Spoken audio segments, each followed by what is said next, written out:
Even like on that cinema smaller screen, the emotions are different. Huh? When you watch it on IMAX, it pulls you in. Ladies and gentlemen, coming to you from somewhere in New Zealand, it's the Dave Benson Show with your host, Dave Benson. Thank you, everyone. Thank you for watching. Thank you for tuning in. Thank you for pressing whatever combination of button swipes, accidental taps, panic closes, and oh no, I've opened YouTube Shorts again gestures that brought you right here today. Now, let's get straight to the obvious. Dave, your background looks different today. That's not the talk show studio we've become accustomed to. You're absolutely right, because this week and next week, we're bringing the show to you from jolly old England. That's right, we've travelled to the entire other side of the planet, leaving sun, sand, sea for, well, rain and tea. Every day feels like God opened the world's biggest dishwasher, pretty much forgot to close it. And this leaves us with one very important question. He said he was. He sang he was. But was Sting really an alien? Let's kick into the monologue. It's the monologue. Kicking it off today, we've got China's space delay. So 3 astronauts were stuck on the Tiangong station after a speck of debris cracked the windshield on their return capsule. A literal space pebble caused a 9-day delay. Space, the final frontier. And also the world's most expensive windshield chip repair. Iceland's day after tomorrow warning. So Iceland officially classified the potential collapse of the AMOC ocean current as an existential threat. Now listen, when a whole country says, yeah, we might turn into a giant ice cube, you know climate change actually means business. Rio Tinto goes windy. The mining giant signed a 15-year deal for 78.5 megawatts of Texan wind power. Because nothing says we care about the planet like buying electricity from a place known for deep-fried butter. Germany's bird flu spike, so Germany's dealing with over 1,100 wild bird infections and more than 120 farm outbreaks, their worst season in 3 years. On the plus side, chickens everywhere are finally getting their spa days they deserve. Let's have a look at those YouTube news. YouTube creator premieres in New York City. So YouTube held its first ever creator premiere. Basically a film festival with fewer berets and more people saying, don't forget to smash that like button. Don't forget to smash that like button. We got projects from Miss Rachel, Brittany Broski, Darman, Mark Vins, Trevor Noah, and Julian Shapiro Barnum's late night street show Outside Tonight. YouTube also adds shows and seasons, so creators can now sort videos into TV-style seasons, which means in 30 years, historians will be trying to understand why Season 4, Episode 9 of someone's Minecraft series was titled, We Finally Found the Cow. Disney versus YouTube, woof, week 2. The corporate stare-off continues. YouTube TV dropped Disney channels over a fee dispute, and Disney basically said, we can do this all day.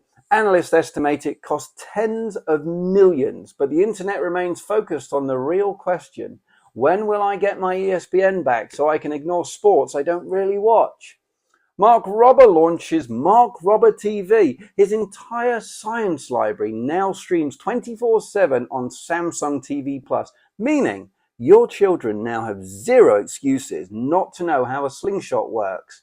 And Mr. Beast opens Beastland in Saudi Arabia. We've talked about this before, but a full amusement park based on his videos is now there with roller coaster challenges, prizes. It's basically Disneyland for people who think running a marathon whilst carrying 400 kg of marbles is pretty normal.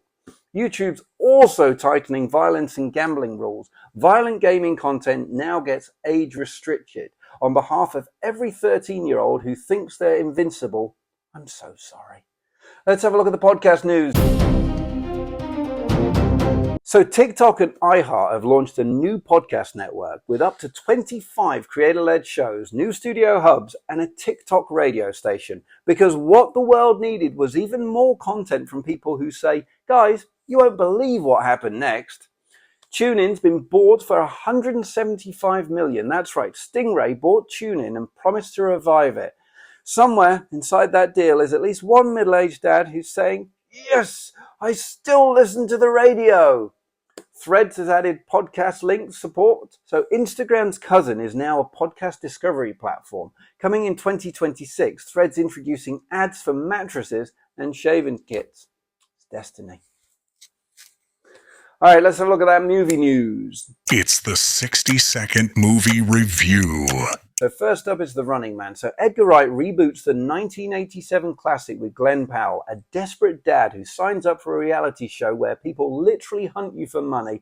It's stylish, fast, angry, and has more drones than a warehouse in Ohio. Powell sells the everyman vibe, and Wright adds enough satire to make you think, whilst also making you go, yeah, we're probably 10 years away from that being real. Now You See Me, Now You Don't. The Horseman team up back, and they team up with Gen Z magicians who do card tricks and complain about Wi-Fi. It's fun, flashy, and packed with twists, like if Ocean 11 had a baby with TikTok and raised it in Vegas. Not groundbreaking, but definitely entertaining. Last on the list is Predator Badlands. A predator becomes the underdog. Didn't see that coming. Teams up with an android and hunts a super monster on a death planet. It's weird, emotional, and somehow wholesome. Imagine therapy, but with lasers. Oh, boom. Okay, if you've got time to only watch one, go and watch The Running Man. You'll never trust a reality TV show again, not even MasterChef. And that's it. From space debris delaying astronauts to YouTube creators running actual premieres to Mr. Beast opening a theme park like it's absolutely normal behavior to a predator going to therapy. It's been a massive week on the show. We've covered a lot. We're in London, and I'm buzzing because tonight we've got crazy amazing guests. So let's not waste another second. Let's vertical this up, and you'll see what I mean in a minute. Tom, roll the titles. I said I want to see the Dave Benson Show, and I can't stop and never gonna let it go. I said I want to see the Dave Benson Show, and I can't stop and never gonna let it go. Today's guest is a storyteller with one foot in tradition and the other boldly planted in the future of film and TV. Now, she grew up in the Ukraine and started her career as a novelist and then rewired her creative DNA to become a screenwriter. She's the mind behind Other, a dystopian drama that blends mystery, suspense, and high-stakes intrigue. And she's at the forefront of something that could change how we watch television forever, vertical drama.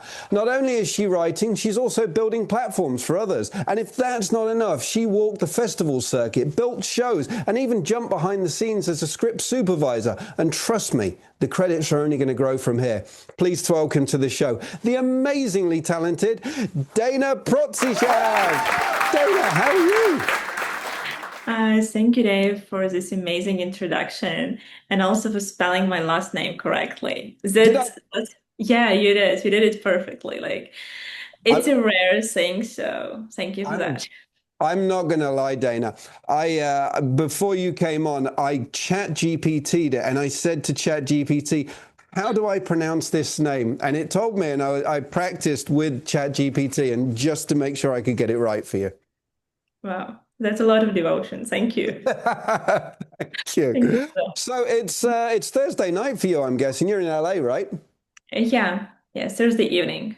And what does Dana do on a Thursday evening? Is it wild parties and crazy time? Is it home with a movie?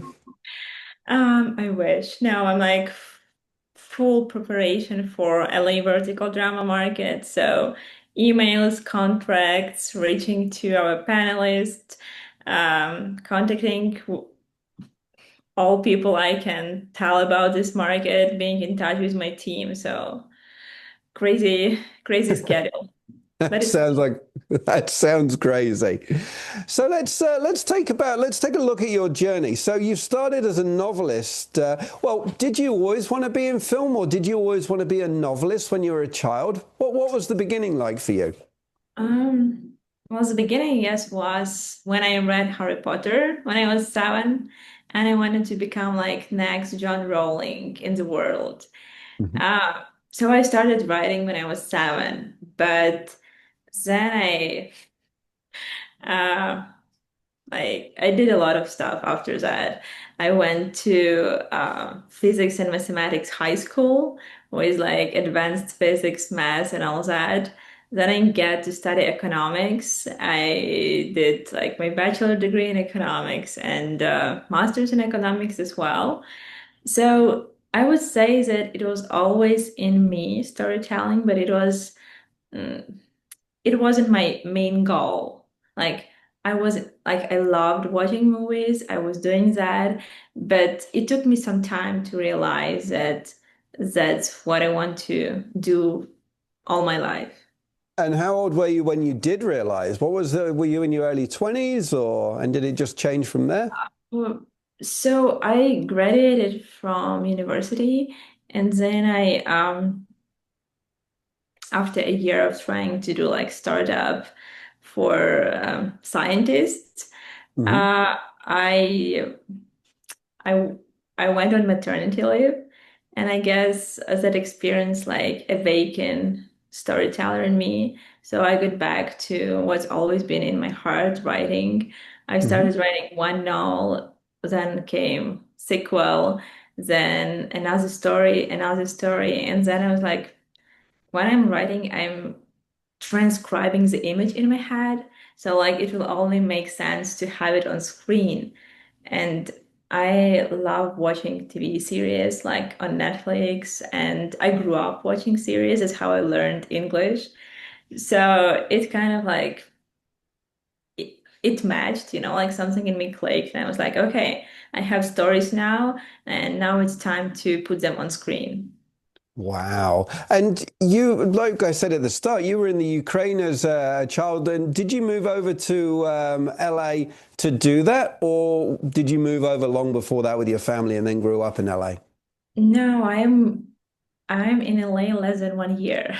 Oh, wow. So, but I would say that Hollywood was always my dream. So, as I already told you the story about my writing. But when I was 8 or 9, I watched Star Wars, and I was like, okay, like Hollywood is the place where movies are made. I want to be an actress. I want to be on the screen, and I wanted to move to Hollywood. But it's not something that is how to say like that is totally accepted, like it's not Hmm. something people usually do. Okay, like it's something like children say, that's it. But I guess like that dream again like got back to me when I was 20, 22 or 23. Is that like, okay, I want to be in Hollywood. I want to have my show on Netflix. That's like it just clicked. I don't know. I remembered it. And is Hollywood what you thought it would be now you're there? Is it the dream you imagined? Um, it's different, but I would say that it's even better in some ways. Like when I flew here like last September, like the moment like I exited the plane, I knew, okay, like I'm home. That was like the feeling I had when I was walking on the streets, like seeing all those palm trees and everything. I just feel that like it's where I belong. And Hollywood, I know that a lot of people are leaving Hollywood, like, and Hollywood is like not what it used to be. But I would say that it's like another generation. We have a lot of new opportunities right now with um, social media, with verticals, with AI. And it just that it's not only blockbuster movies that are driving Hollywood now. It's not only like A-list stars. It's much more than I've imagined of Hollywood. That's how I would put it. Let's talk about verticals. I'm fascinated. I don't know a great deal about verticals. So literally it's almost filmed on the vertical of a phone, so to speak. It's filmed on professional cameras, but you can Yeah. watch it on your phone. Right. So So you can, but you watch it this way, right? yes, yeah, you watch it vertically, 916. Yeah. That must be a nightmare to be able to get because you're taking up the full screen, I'm guessing. Um, we are taking like the full screen. Yeah. So So yeah.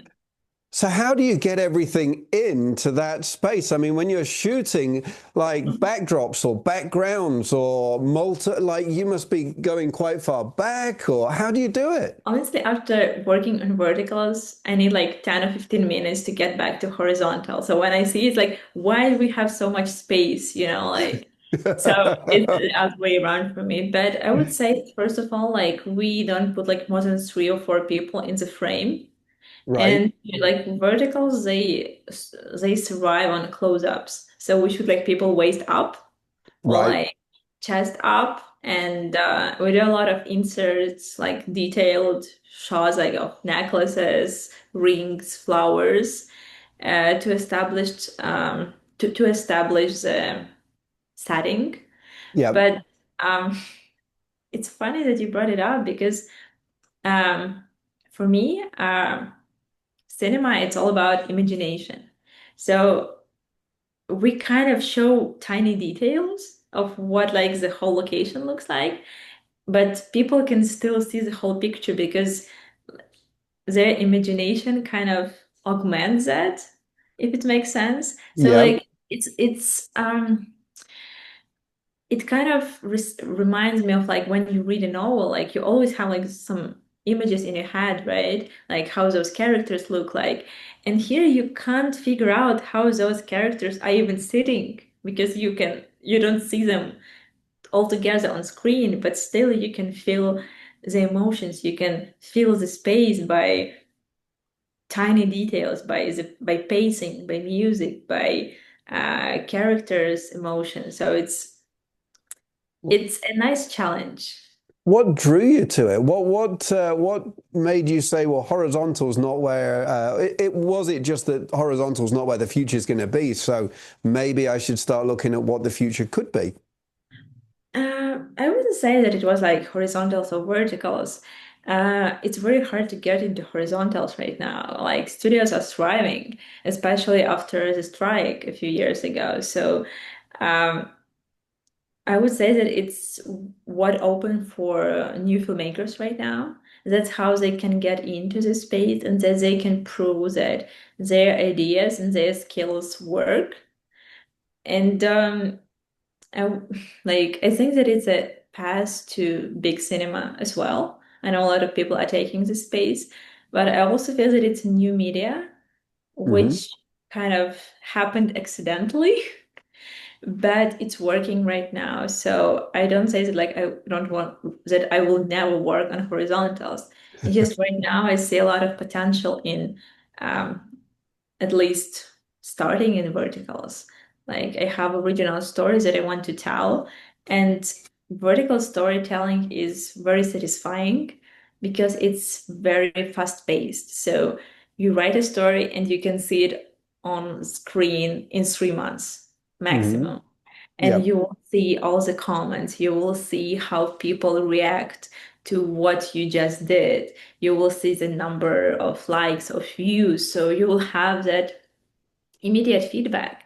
And if you're doing like traditional movie, it will take like 1 year to develop to get all the funding, then like half a year to shoot, half year of post-production. So the results are kind of delayed and also mm, like I don't know, it's way slower and you don't have that feedback from the audience. You don't know even like where to put it if you are like an indie filmmaker. So it's I don't know. I feel like everyone should follow where their heart is.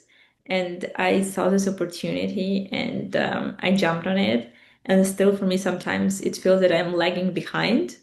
Wow. It's very like it's skyrocketing right now, especially in Hollywood. So you need to constantly learn new things to stay ahead. I was going to ask that because based on traditional filmmaking and how things are shot, like you've already said, it's more close-ups. It's building a story around it. It's making sure people get the vision of whatever it is you're portraying, and then the actors Mm. are in the smaller section. But how would you do action scenes or things like that? That must be a nightmare to be able to pull those off. Actually, I'm glad that you brought it up because, first of all, verticals are usually romance centered for now. So it's like different romance tropes or drama because you need to have like hooks, cliffhangers all the time.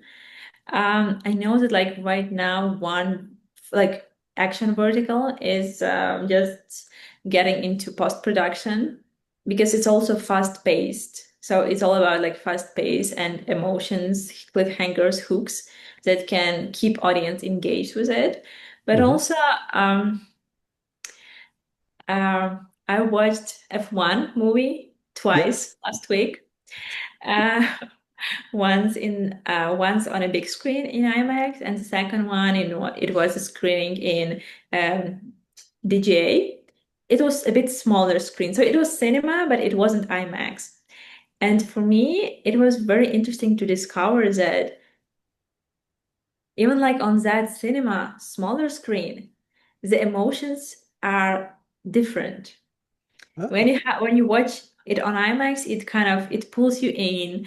It like you feel everything. You feel like every emotion, like the sounds, visuals. You are like you feel it feels like you are in the movie. When you're in the cinema, you watch it like okay, like it's a movie. I'm sitting here, the movie is there, right? So there's distance, and it didn't have that like wow effect. So it made me start thinking about when we are talking about vertical screen, we can't like get that same like wow effect for VFX, for car chase, for stunts because it's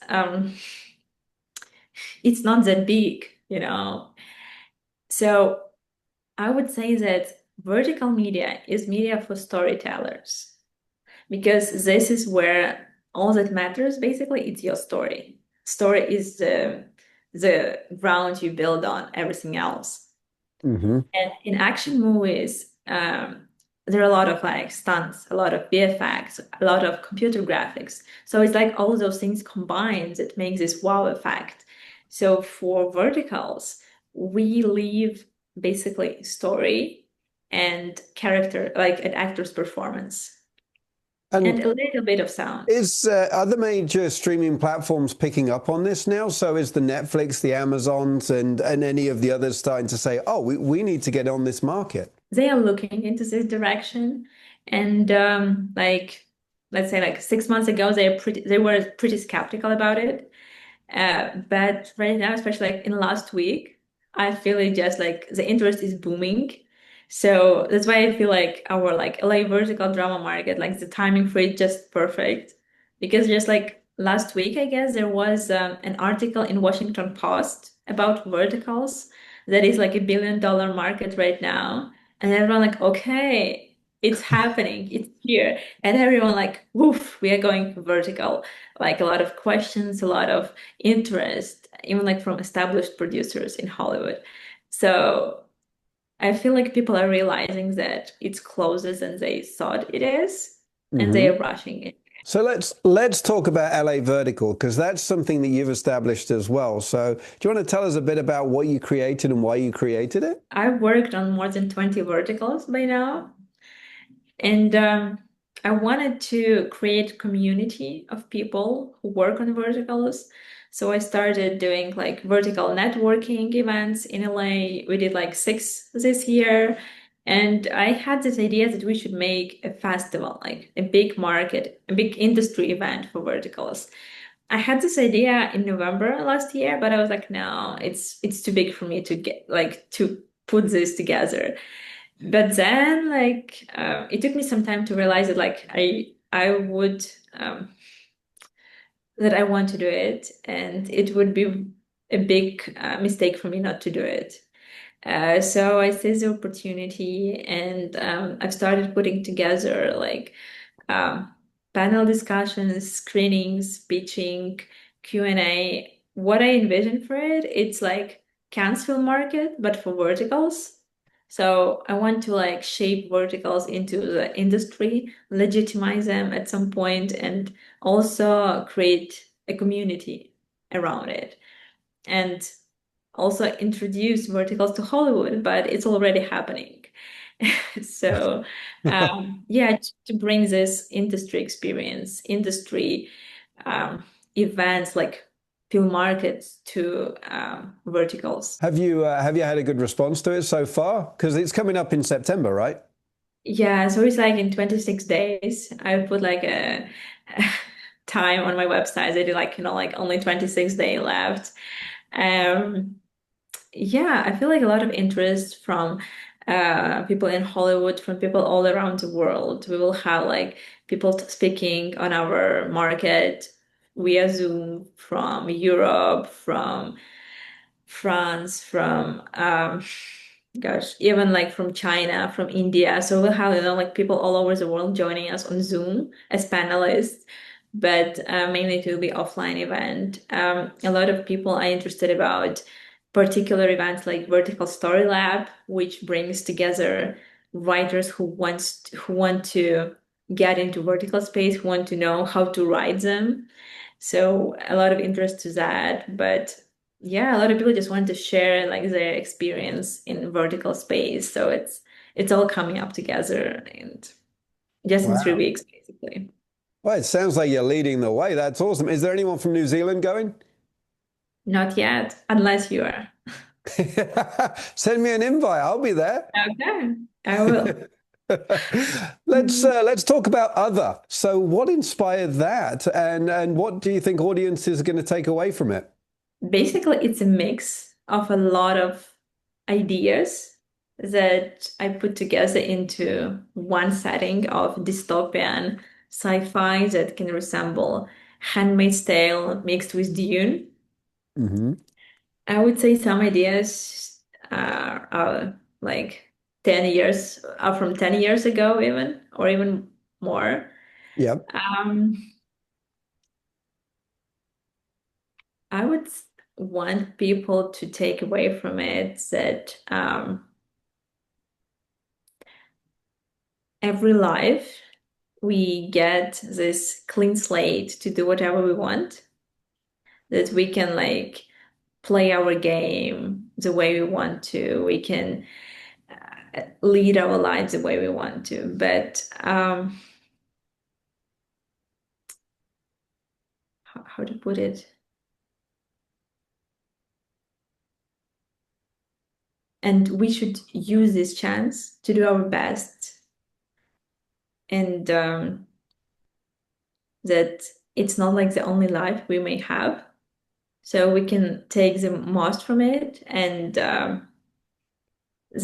those material things that surround us, they are only temporary. But there are like some things that can stay forever, which are like um, our love we feel and basically all emotions we experience. But I just want people when they are watching or reading this, because I'm also writing a novel to establish IP for this series. I just want them to forget about their lives at this moment and just dive into this different world and and feel those characters. I just want them to get entertained, to relax, to dive into this world. Yeah. And how did the dystopian world come about? What caused it? Um, I had this idea that I want to mix patriarchal ancient traditions with modern technologies to Hmm. show off that even though like we can have whatever technologies people can come up with, we are still humans and Yeah. we still have some flaws. And I thought that it's very nice to that it can be a very nice comparison. Yeah. Oh, I I'm wouldn't looking. When's it come out? I'm looking forward to seeing it. It's not coming out just yet. For now, I filmed proof of concepts, trailers. I can send you links, but we are like looking for funding. We want to like I want this show to be on big streamer like Netflix or Apple TV. So Hmm. it takes some time to get there, but we are going there. Awesome. I'm looking forward to that. Yeah, I've seen there's two trailers that you've got online. I've watched both of them. So I was like, when's it coming? So yeah, I'm looking forward to that. Let's do some fast fire questions. Are you up for some fast fire questions, Dana? Yeah, yeah, let's do it. Let's do it. All right. If you had a plot twist tomorrow, what would it be? If your life had a plot twist tomorrow, what would it be? I woke up like 10 years from now on. and see what happened. That's like the Ooh. first things that came to my head. I don't know. Which Yeah, dystopian world would you survive the longest in? Hunger Games, Mad Max, or The Matrix? probably Matrix. Nice. If you stay there, like in Zion, you can survive some time. It's a happy life in Zion as far as I could see. I don't know why they want to get out so badly. Um, you can only write in one format forevermore, vertical or horizontal. What's it going to be? Uh, it's a tough one. I would choose novels. Ooh, nice. You can do whatever you want with novels. There is no format. I like it. I like it. A side one. Good. Which screenwriter would you love to battle in a pitch off? Um, like you don't want to compete with screenwriters. Oh, really? You don't want you want to collaborate with them, but I would want to work with Shonda Rhimes. Obviously, she's like my idol in screenwriting and in storytelling. In like what she's doing is like it's just wow. The best piece of dialogue you've ever written. No, like I like as like one of the scenes I wrote for Other is the scene where Jules, my main character, lead female character, she is faced with like with her mission that Hmm. she needs to marry an other, like a guy from the out, like from out of this world, Yep. and it's like. Um, Her boss tells her like no one knows man better than his wife, and Mm. she responds is like then he's whore, and his boss goes like then it's up to you dear to become boss. So it's kind of sets us up into this crazy world of dystopian patriarchy where she, as a feminist, needs to play a role in that patriarchal society, which is very much like the complete opposite of who she is. And I don't know, I like it. That's a good one. No, I like it. Awesome. Favorite actor to work with? Favorite who? Sorry. Actor to work with. If you could pick one actor from the entire globe, who would you pick? Who's your favorite? I would say Orlando Bloom Ooh, because I grew up on his movies. I grew Pirates up of the like on Pirates Caribbean. of the Caribbean, Lord of the Rings, but I would say like for the series I wrote, I was because I was watching a lot of Game of Thrones. I would love to work with Jason Momoa. I think he Ooh, would make a great lead for the series Other. he would. He would. He loves New Zealand. He's always over here now. It's his like second home. Nice. Yeah. So, what's your favorite movie? Ah, my favorite movie is Gone Girl. Gone Girl. Yeah, it's with Yeah. Ben Affleck, Rosamund Pike. It's David Fincher's movie. It's when the wife leaves her husband on their anniversary date, and then she kind of frames him for her murder. So Yes, I have seen that. That's a good. I haven't seen that in years. it's a really good movie. Like it's probably like one of the few movies I love to rewatch because I'm usually like a person who watches series, but that movie really got me. And final question. You get one superpower as a writer, perfect dialogue or endless plot twists. What is it? What's your superpower? Probably perfect dialogue Yeah, I think because yeah, my English is not perfect yet, so perfect dialogue would be better. I think your English is awesome. I think you've got great English. Thank you. I just become very dreamy when I talk about my series. I'm kind of I'm starting to envision how they are looking, and I'm diving into this space. I don't know how it happens. Oh, what have you got coming up in the future, Dana? What can we look forward to and see from yourself? Keep an eye on new verticals. I guess I'm thinking about making a prequel to Other as a vertical. I Mhm. think it would be great, like just to give a taste of what it will be. Um, I would say that's like the main thing, but who knows? Maybe we'll see Other on Netflix or Apple TV in a few years. Fingers crossed. Yeah. If someone wants to see all of your stuff, Dana, where do you want your details so they can find it? Do you want it up, down, left, or right? Probably down. Down, right Down. here. This is where we'll put it. Yeah.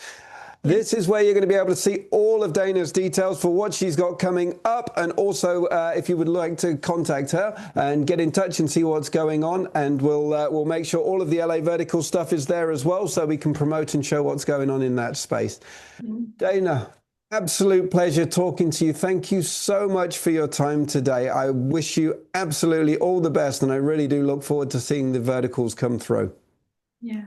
Thanks so much, Dave, for the invitation, and I look forward to seeing you on our market. You have 1 month to come here. I think it'll be a dial-in. I don't think I'll be able to come there in 1 month. I can try.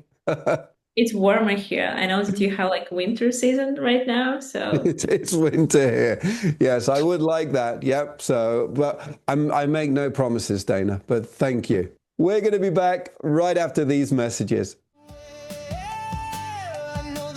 And you're saying this is what Tom Cruise does. He doesn't actually get in the plane. He has a green screen behind him and just a joystick. And this works. Does he have it on a desk? Tom, we've got to be real with this. He has it on a desk as well. Trusting you, Tom. You better not put anything stupid behind there. Does he move like this?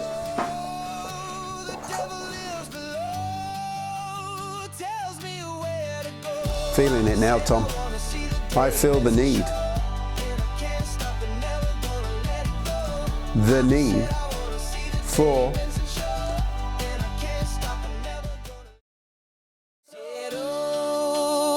The devil lives below and he tells me where to go. I said I wanna see the Dave Benson Show, and I can't stop and never gonna let it go.